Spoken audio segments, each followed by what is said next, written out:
My Story is an Erasmus Plus project across 4 countries in Europe, the UK, Italy, Austria and Hungary, and it involves digital storytelling by pupils your age.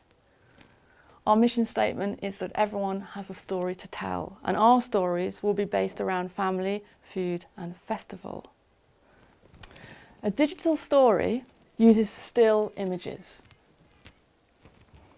It uses recorded voice to tell a very short story. For our project, we are looking at stories of 1 to 5 minutes, and we recommend a story be under 3 minutes. What makes a good digital story is a short, focused, emotional narrative. What makes a bad digital story is the opposite of all of that. Unfocused, waffly, long, too many images, bad sound, etc. Okay. We're going to play you a very short digital story from a project we did in Gloucester a number of years ago about a lady who lives in a vicarage in Gloucester.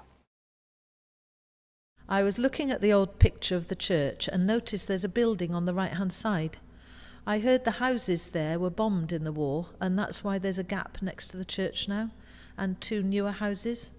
There are also other gaps across the area where bombs fell. When we arrived in Gloucester in 1960, the area next to the church was filled with brambles, full of children's dens, and then it was cleared to make what we all called the field. It was a bit strange having such a huge house compared to everyone else in the area, but although it was home, it always felt it was ours for a purpose. People were always coming to see my parents for all sorts of reasons, but my parents never discussed other people's private business, and we knew not to ask. When it was the summer fete, the house and garden were totally taken over by members of the church. The ladies filled the kitchen, serving teas through the kitchen window, and the men put up stalls in a skittle alley, and some years they hired a roundabout that you wound by hand. That was great fun, because we could play with it afterwards. The children from local schools would come to provide entertainment. I remember St James's doing country dancing and Hatherley Road girls doing gymnastics. Lots of people from the area would come and enjoy the garden on that day.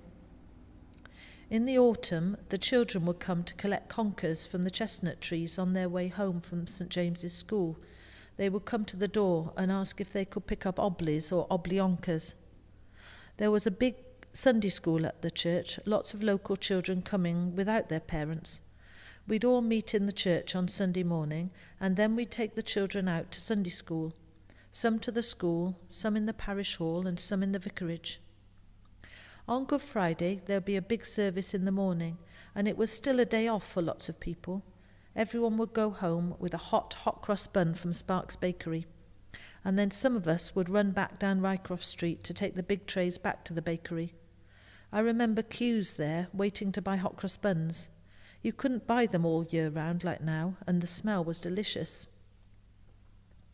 In the 1960s, the area was much more self-contained, rather like a village.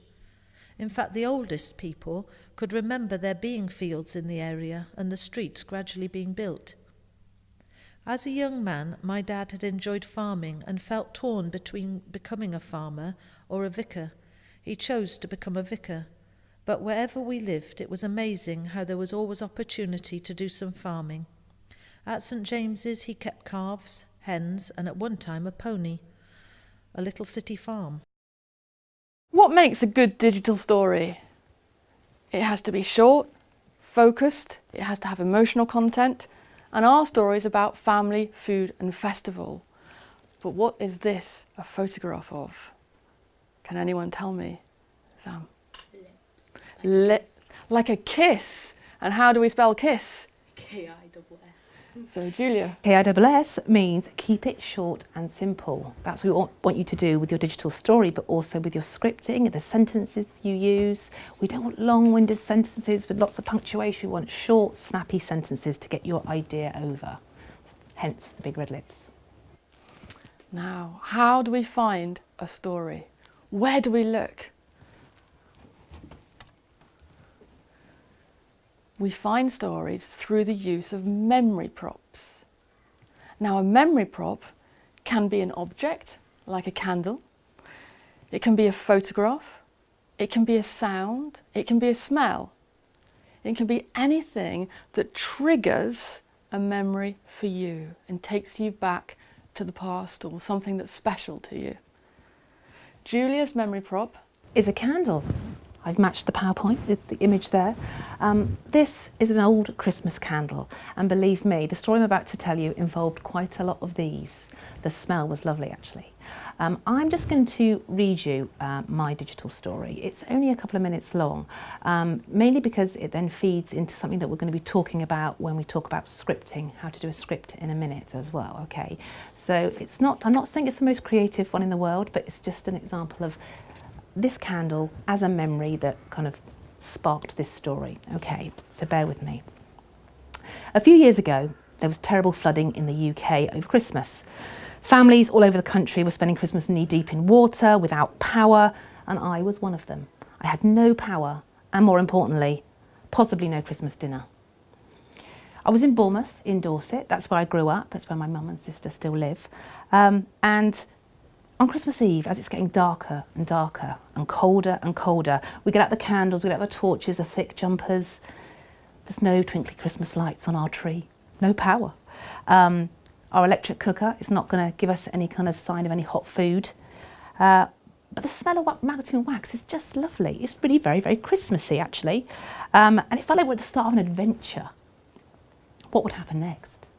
My mum's major panic is that how are we going to keep a 12-pound turkey for 14 people from defrosting? And obviously the younger members are worried about how they're going to charge their mobile phones once they run out.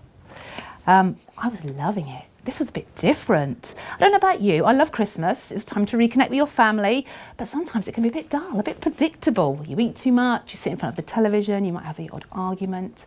So for me, this was a bit of jeopardy. You know, would we actually get to eat our Christmas dinner on time? Guess what happened? We had a blast. We had a great time. We talked, we played charades with a torch, we did games by candlelight, and eventually my sister came to the rescue. The power came back in her little flat, and we trundled the turkey and the trimmings over the road and sat round an assortment of garden tables and chairs and had our Christmas dinner. It was my best Christmas ever. And that came just from this candle. And my memory prop is a photograph of my mother with her mother on the beach at Bournemouth in the late 1930s.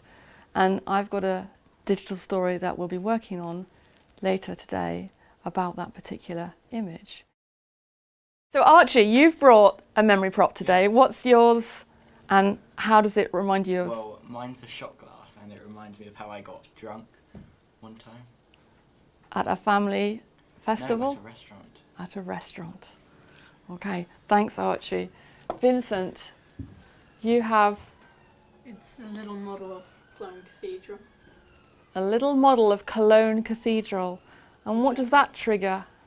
It reminds me of when I visited Cologne Cathedral when I was in year 5, and we decided that the most fascinating part of it was the windows, so we decided they looked like Minecraft windows. Thank you very much, Vincent. Okay.